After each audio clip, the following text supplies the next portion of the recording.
Guys, it looks like there's about to be a Marvel massacre, and Kevin Feige is hinting that some of our least favorite characters and stories are going to be wiped away from the MCU canon. Welcome back to ScreenCrush, I'm Ryan Airy, and there are big changes coming to the Marvel Cinematic Universe. Later on, I'm going to talk to Tommy and Colton about which characters Kevin Feige is about to dust away like so much Spider-Man, but first, let me explain what's going on here. A few months ago, Kevin Feige dropped the bombshell that post-Avengers Secret Wars, they're going to do what he's calling a soft reset to the franchise. He acknowledged that the universe has become pretty convoluted and they are going to streamline a few things. Specifically, no more multiverse saga, and every character will be a part of the same universe, with the X-Men and the Fantastic Four being incorporated into the 616 universe. However, Feige didn't stop there. At a media roundtable, he answered a question about when characters teased in post-credit scenes would actually make an appearance. He said, "There are plans for some and there are opportunities for all. It's about finding what the right moment is. Some maybe we'll never see again. Some maybe we'll see soon. For some, maybe it'll be like Tim Blake Nelson, it'll take 17 years. Who knows?" Yeah, waiting 17 years worked out great for Tim Blake Nelson. Yeah, I know, but okay, so let's really focus on that. There are some characters here we may never see again. So this means that Marvel does not necessarily have a huge grand arc mapped out for every character. Or maybe they did have that arc mapped out, but the poor reception of some of the multiverse saga films and shows made them scrap plans like they scrapped Kang. But I'm gonna add a wrinkle in here. There's actually a very reliable leaker named Alex Perez who does monthly Q&As on the Cosmic Circus. When a user asked when the reset happens in the MCU, will it erase what happened prior, Alex gave this pretty telling answer. It'll just be a quick scrub of details the MCU wants to sort of forget and redo. This will involve the resurrection of some heroes and villains, as well as the erasure of some minor events that bother fans and Kevin Feige. But all in all, it will be like 75 to 80% of the original timeline with some minor changes. I don't know, man, 25 to 20% seems like a pretty major change to a timeline. Now, so that sentence is both the best and worst thing I have read about Marvel. It means that some of the really bad stories from the past few years will have never happened. For instance, they could wipe Secret Invasion away from the canon and then do it right as an Avengers film. And it also means that some classic characters from the comics who have died in the MCU will continue on. So we could see Wanda, Tony Stark, Steve Rogers. They could finally get recast and we could get that original Avengers team that we all know and love. But I don't know about you guys, but especially when I was watching Superman, some scenes were so nostalgic for me, like the Hall of Justice. That was straight from the Super Friends cartoon that I watched when I was a kid. I'm really lucky that I have a job that lets me tap into my nostalgia every day. Like, I loved watching the Super Friends on Saturday mornings when I was watching TV and eating cereal. Although I do miss those sugary cereals from my childhood, but that's why I love partnering with Magic Spoon. They're the sponsor of this video.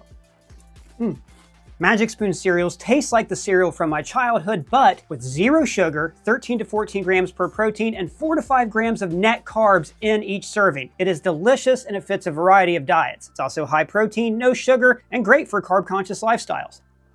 Now they have a variety of cereals to choose from. There's cocoa, there's fruity, there's birthday cake, cinnamon toast, maple waffle, or my favorite, peanut butter. But also, Magic Spoon treats are now my go-to snack when I'm having a busy day. These have 11 to 12 grams of protein, 1 gram of sugar, and 1 to 2 grams of net carbs, and most importantly, they taste great. Guys, I love this cereal. I have a bowl every morning, and you will not believe how great it tastes. In fact, Magic Spoon is so confident in their product, it's backed with a 100% happiness guarantee online. So, if you don't like it for any reason, they're going to refund your money, no questions asked. Magic Spoon lets you be the kind of adult you always wanted to be when you were a kid. Eat tasty cereals and watch comic book shows all day. So you can use my code ScreenCrush or click the link in the description to try Magic Spoon cereal or treats today to get $5 off your order. You can also find Magic Spoon in Amazon or your nearest grocery store. Now back to what I was saying. But this also means that some characters will never be heard from again. Like for instance, when Jimmy Kimmel's show was very briefly suspended, She-Hulk star Tatiana Maslany urged people to delete their Disney Plus subscriptions. So I doubt that they were already planning to make She-Hulk a pillar of the MCU. Now you guys should know that lively discussions like the one we're about to have are part of why I like doing the live shows so much. And we actually have our final live show of the tour in New York, October 10th for New York Comic Con. I love doing these shows for you guys. We do stuff that we could never do on the channel. Exclusive breakdowns, stand-up, sketch comedy, and best of all, meeting you guys and giving our hot takes on why Doug thinks there should be an Eternal sequel. It was just a great cast. cast with really big ideas. City Winery in New York City, October 10th. Ticket links are below. Now, before we get into what other characters they're going to dump and what movies are going to erase from the canon, I want to note that Feige was specifically answering a question about post-credit scenes. So you guys know, like, the post-credit scenes in the MCU used to always set up the next movie. Usually, the director of the next movie actually directed that post-credit scene. This was the case with Thor: The Dark World, where the scene was directed by James Gunn, and in Captain America: Winter Soldier, where the post-credit scene was directed by Joss Whedon. And I should note, the Russo brothers also directed the end credit scene that followed Thunderbolts and First Steps, because those films lead directly into Avengers Doomsday. But in the multiverse saga, oh boy, lots of post-credit scenes have gone nowhere so far. Like, I'm sure that's all going to change in Doomsday, but here is the complete list of the post-credit scenes that may never pay off that we're going to discuss later on. Shang-Chi set up the beacon calling out to someone, and his sister Ling became head of the Ten Rings. The Eternals set up Dane Whitman becoming the Black Knight and teaming up with Blade, and Harry Styles as Star-Lord leading the Eternals to rescue half the team in space. Spider-Man No Way Home set up a Venom symbiote that might have already been resolved in Last Dance. Oh, who remembers? Moon Knight set up a third, more violent identity for Mark. Doctor Strange set up Clea and Strange fixing incursions. And also, Doctor Strange 1 featured Mordo absorbing magic from other sorcerers to become a even more mega sorcerer supreme. Oh god, I'm not even halfway through the phase yet. Ms. Marvel was a mutant. Brett Goldstein's playing Hercules. She-Hulk gave us this haircut attached to Scar. Quantumania had the Council of Kanks. Wakanda Forever gave us T'Challa Jr., and Okoye is going around with her new armor kicking ass. Guardians 3 introduced the new team. Secret Invasion set up Emilia Clarke joining MI-13. Monica Rambeau meets Beast. Sam has a talk with Samuel Stearns, and the Thunderbolts and the Fantastic Four set up Doomsday. But there's also a ton of Marvel characters, shows, and maybe movies that the studio would like us to forget. So what I want to do now is I want to talk to Tommy Bechtold, the guy who's always on break, and Colton Ogburn, who's trapped in our TV and doesn't know it, so please don't tell him. And I want to find out from them, what do we think Marvel's going to get rid of? What do we want them to get rid of? And what is our diehard? What do we want them to keep? And also, hey, all of you down in the comments or in the live chat, let us know, what Marvel cows do you think are sacred and they shouldn't get rid of? Tommy, I haven't talked to you in a long time. I hope you're doing well. I'm good. I do have to get back to work in just a minute, but I am on break now, so I'm happy to weigh in. Terrific. So this is an exciting time to be an MCU fan. It seems like they're reconfiguring behind the scenes. Just to add an additional bit of context before I get into who do you think they're going to lose, Kevin Feige has said that they're going to scale back to one show a year, but they've also basically renewed Daredevil for 3 more seasons. So I don't know if they're actually going to do one show, because I think the Champions is still happening. Strange Academies kind of was moving forward. Now it looks like it hasn't. You know, there's a reason they don't announce these things. It's because they are still developing them behind the scenes. What do you think, though? What do you think Marvel might get rid of in the new universe? Well, I think probably almost all parts of Secret Invasion are dismantleable. Okay. I'm saddened slightly because I did like Emilia Clarke's character, and I know that may not be a popular opinion, but I was interested in seeing more of that. I just feel like that show was so disappointing. Like, I can pick it apart for individual things, but just the overall feeling of disappointment that I got from that show, between that and kind of like, I'm not that excited about the post-credit scene from the Eternals. I could see all of that going away. And that makes one of us, man. I'm really excited about that. I know, but I'm the only one. I'm literally the only guy. But Ryan, I think the reason for that is it's already convoluted enough. Like, if they are to do this reset, then, like, you know, I'm more of the school of thought of, like, even in Feige's own words that you talked about earlier, like, maybe some of these characters just need to go away for a decade. And I know that seems crazy to talk about, but at the pace production moves and the way that these things are kind of monolithic, it doesn't seem that unreasonable that in 10 years, Harry Styles is like headlining a Marvel movie for a character that appeared 15 years ago at that point. So yeah, I think the big one for me is Secret Invasion. I'm fine with losing that. And, you know, other than that, I hate to be a company man, and, you know, my account gets a nice Disney bonus every week that I say something nice about them. But I kind of trust the process. Like, I do believe that they are getting things on track with how things are going now. Well, okay. Before I get into like the thing that, you know, you absolutely must keep, right? I want to throw out this question. Let's say they decide we want to jettison Secret Invasion, so we can maybe use it down the line. Some of this is really easy to undo, right? If you just literally have the characters show up cast by somebody else or whatever, or somebody shows up alive, we understand, okay, something didn't happen. But it's really hard to just say Secret Invasion did not happen, because that show had no long-lasting repercussions whatsoever that were addressed in another movie. I mean, the alien panic, none of that stuff. Well, Maria Hill's death, right? That's the big one. I guess that's it. Okay, yeah, you would have Maria Hill just be alive, and it's like the ending of Days of Future Past. Right, Colton? Colton, what about you? Tommy took the low-hanging fruit with Secret Invasion there. I hope you're a little bit more creative.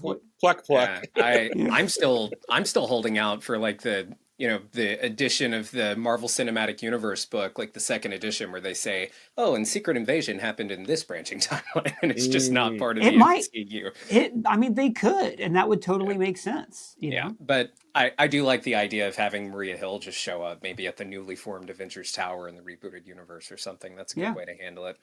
However, factoring one idea though, on top of that, I think it would only really work if Deadpool was there, and he goes, "Are you?" And he looks at the camera and says, I guess none of that happened. And then yes. Right. I think that's great. And that's what's great about Deadpool, is he's a character that can make a lot of this work. And I think general audiences are ready. They understand the general reset. Just like less low-hanging fruit. She-Hulk, I liked She-Hulk personally, but I know a lot of people didn't. Even like the non-hater type people just weren't into the show. The actress was very vocal about everything that went down with Kimmel and Disney. Mm-hmm. I don't know if Bob Iger is a grudge-holding man, but he might not be too happy about that. I don't think Kevin Feige would have a problem with it. You know, he's known to stand by his actors, stand by Scarlett Johansson when she was having her beef with Disney. But I could see She-Hulk maybe going. Moon Knight. I think the Eternals are probably done. The latest rumor about those two is Moon Knight, I think this is from Daniel RPK, and again, we're talking rumors and leaks, etc., was that they are developing Moon Knight Season 2, or at least a continuation. Yeah. And he's a character who could easily show up in a team-up movie. And I remember Feige wanted to do the Eternals, and Bob Iger looked at the price tag and said, "Are you nuts?" and said no. So sorry. I'm so tired of, and we've talked about this before, I'm tired of the Disney Plus series, Marvel series, feeling like chopped up B movies. That is so annoying. And I really hope that, and Ryan, you mentioned they're doing one show a year now. Is that what you said? One like live action show? Feige had said that. I don't think they'll stick to it necessarily. I like the idea of Marvel Studios being over maybe one show a year that is like interconnected heavily with the MCU.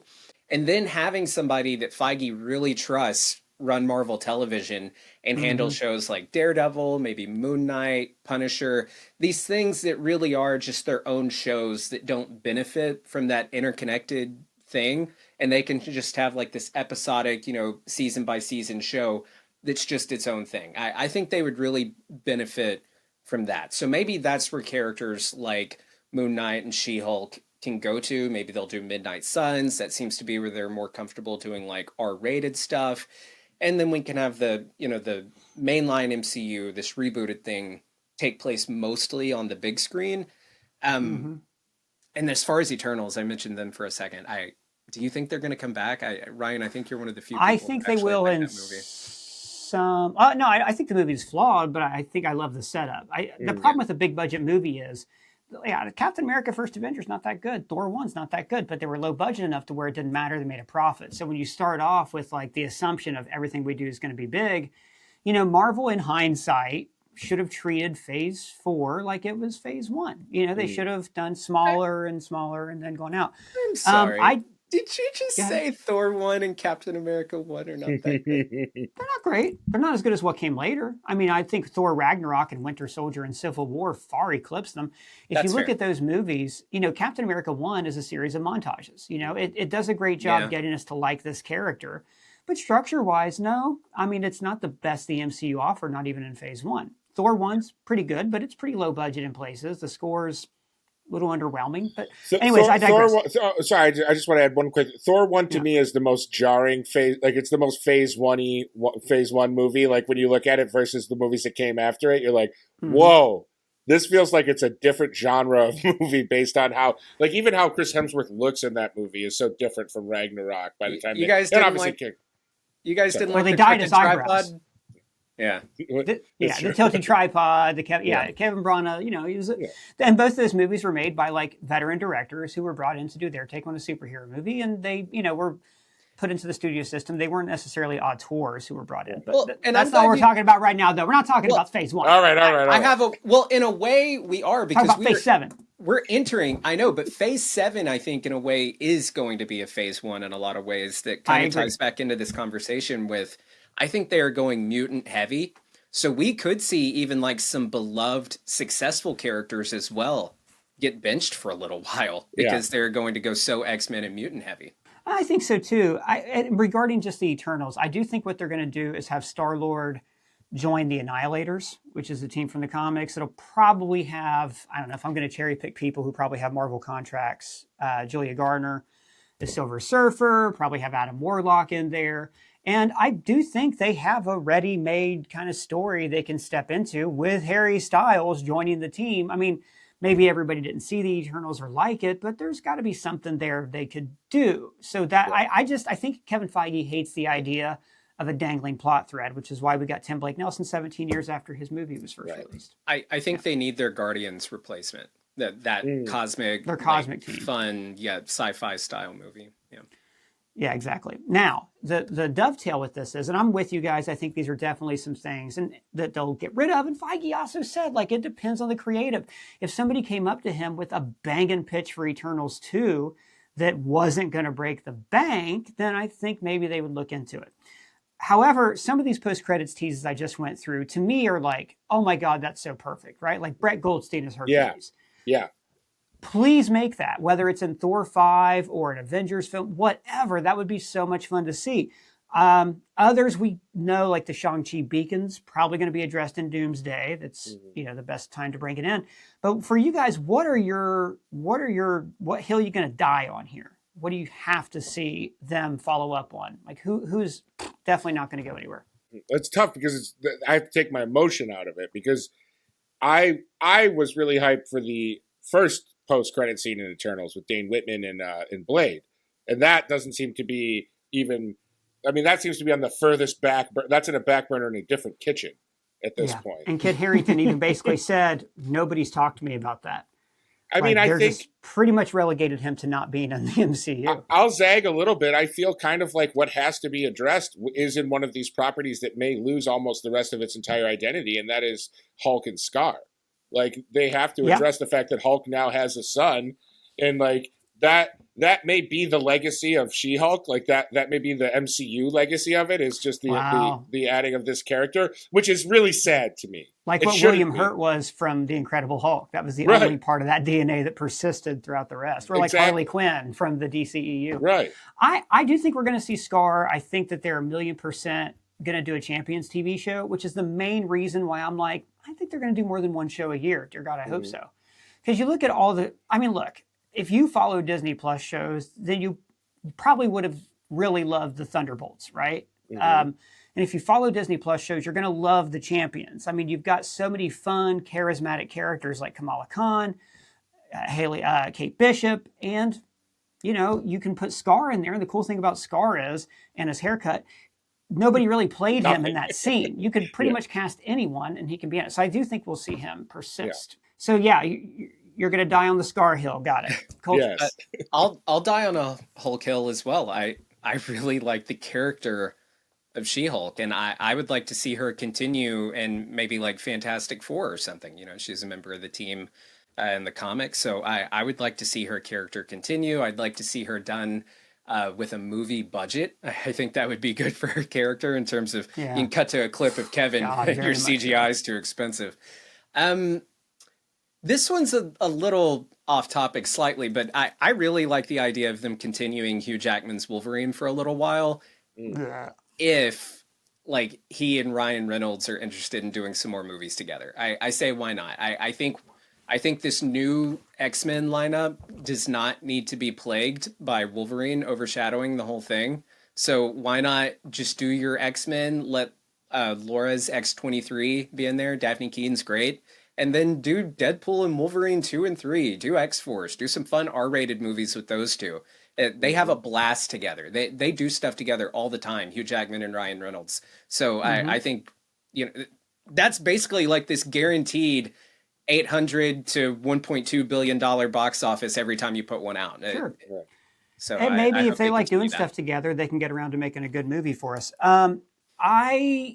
My feeling on Wolverine and Hugh Jackman is to me, it's like sugar. It's like sugar for dinner. Yeah. It's the kind of thing like, yes, it's awesome. Let's get it. But eventually he's human. It will catch up to him. He'll have to stop doing the role. And then you're going to have this new group introduced, unless they actually bring in an older person to play Wolverine, because they'll already have these other X-Men. Otherwise, it's going to be the DNA of the multiverse saga is still going to be running through this franchise. And he's already played the old version of Wolverine twice. That's true. They've already portrayed him as the old version of the character.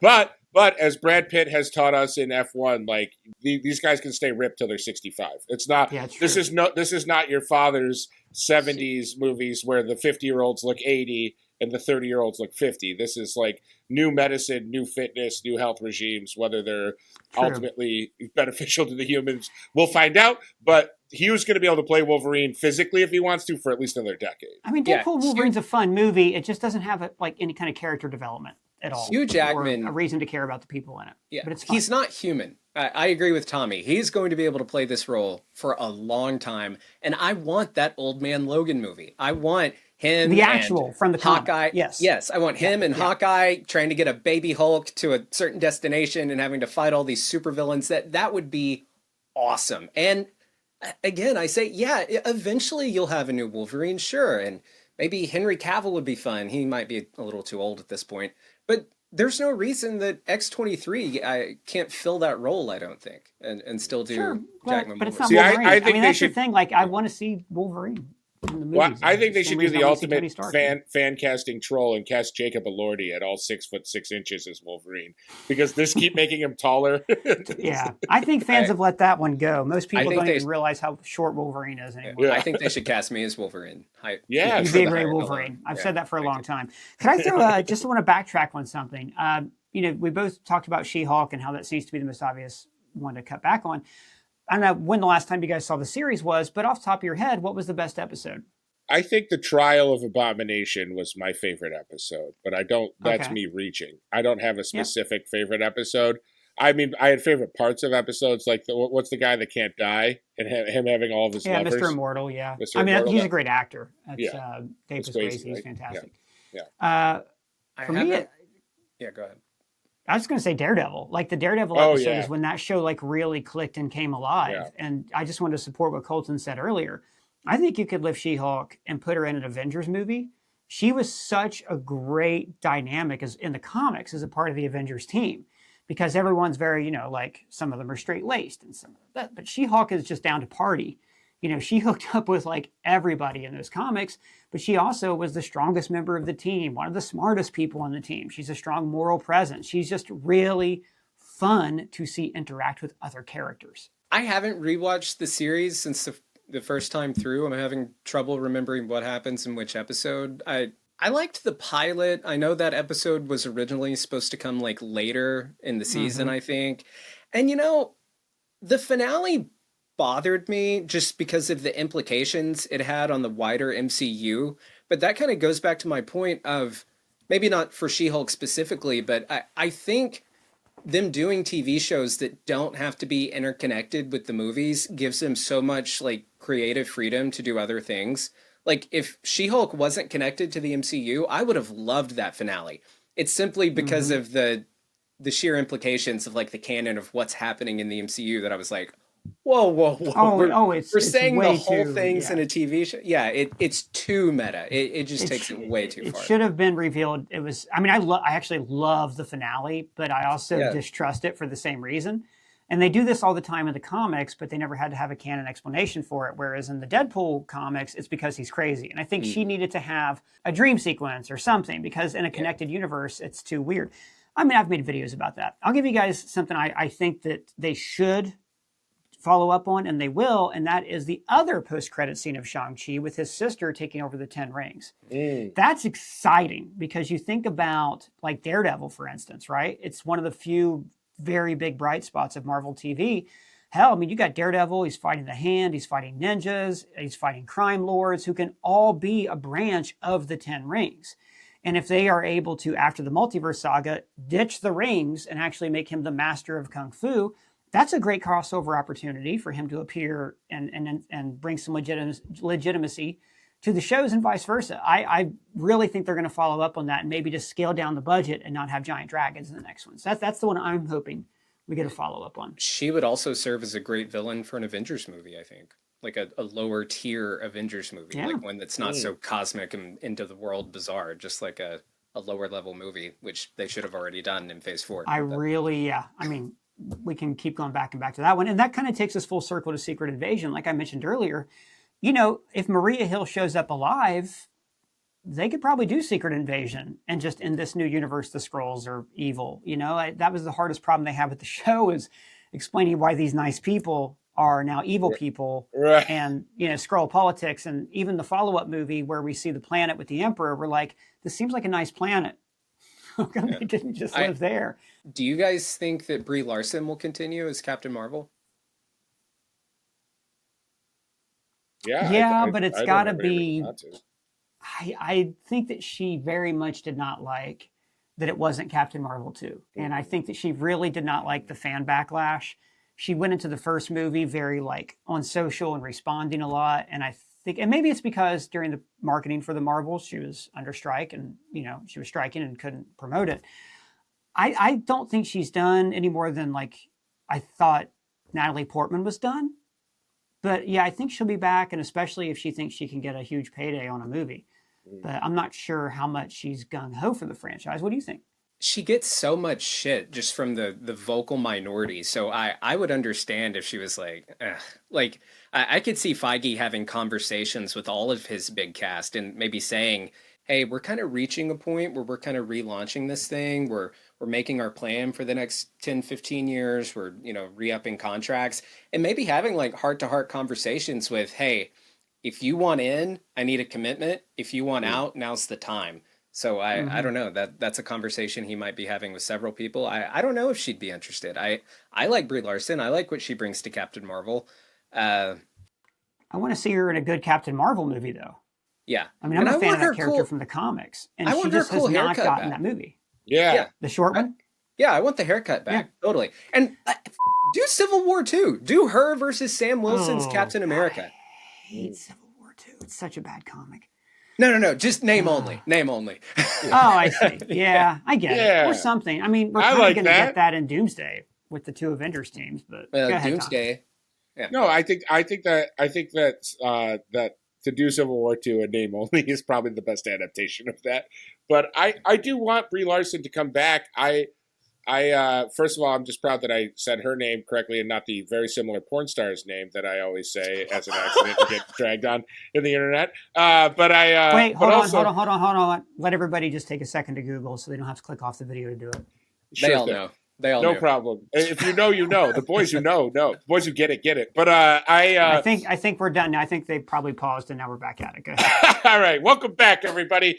Welcome to Porn Chat with Tommy B. Anyway, Brie Larson, separate thing. I want her back. I think she did such a great job in Captain Marvel 1, and I feel like, yeah, everything you guys said makes sense, but she's such an important character to the overall MCU that just kind of saying, well, the Marvels underperformed and obviously got some of the most toxic anyone seeing the movie evaluations online. It's like, it would be unfair, but I also, you know, I know how movie stars are, and like if it's not going to be a huge payday and she's not going to be guaranteed a large role in the film, I could see her just not wanting to come back. You know, like it may have nothing to do with Kevin Feige and what he wants. She might just be like, no, I'm not doing it, and then they'll have to recast, or because they can't not have that character. Pretty incredible how fast people turn around. Elizabeth Olsen seemed completely checked out in her press interviews after Multiverse, and now she's talking about, suddenly, she's not confirmed for Doomsday or Secret Wars, but she's talking about how she hopes there's a Wanda Solo movie. She was right to be pissed. She with was. the She was. inconsistencies between her Yeah. show and that. Yeah. I know we But probably that have shows to a love for the character, and I hope I think Brie Larson has a love for the character as well. Sorry, Yeah. Colton, go ahead. I have one more I just wanted to ask. Chris Evans and RDJ, are they going to stay in, or is this really the Secret Wars going to be it? I hope there's a recast and it's the same characters. Nothing against Sam Wilson, but even if it's like old Steve through the next couple Sam Wilson movies, but then he like uses the time thing to become young again. For me, it's just like I like the comic characters. You can do storyline where Sam Wilson is Captain America, but eventually it's always reverts to type. It's going to be Steve Rogers, like James Bond. I think you swap him in and out. I think RDJ stays on his doom, and a lot of the time he is just in Latveria at his castle, and maybe for like whenever Darkseid emerges, we see the Avengers and the X-Men have to go ask him for help. And I could see Chris Evans. I mean, if you're gonna have Sam Darkseid, Wilson, Colton, Darkseid. oh, I'm sorry. Apocalypse. What do you mean, Darkseid? Apocalypse. I'm sorry. Why did you say that name? Oh, I meant Thanos. No, It's but his mother's name too. They're the big CGI bad guy with no hair. Completely lost my train of thought. Oh, Sam Wilson as Captain America. If you're going to keep him on as Captain America, then I don't see a reason to recast Steve Rogers right now. I say keep RDJ and Chris Evans as these like just reoccurring like statesmen. You know what I mean? Like for the next 10 why years. not? Sounds fun. Yeah. Well, sadly, we do got to wrap it up there because, a video over 30 minutes has a much lower click-through rate. But I want to thank Tommy Bechtold and Colton Ogburn for joining me today. But like I said earlier, I desperately want to know, who are your sacred people? What movies do you think they should follow up on? But I know you're going to be way more into telling us who they should not keep in Phase 7 of the MCU. So let us know your thoughts down in the comments below. At me on Twitter, Blue Sky Threads, or in our free-to-join Discord server. For Screen Crush, I'm Ryan Airy.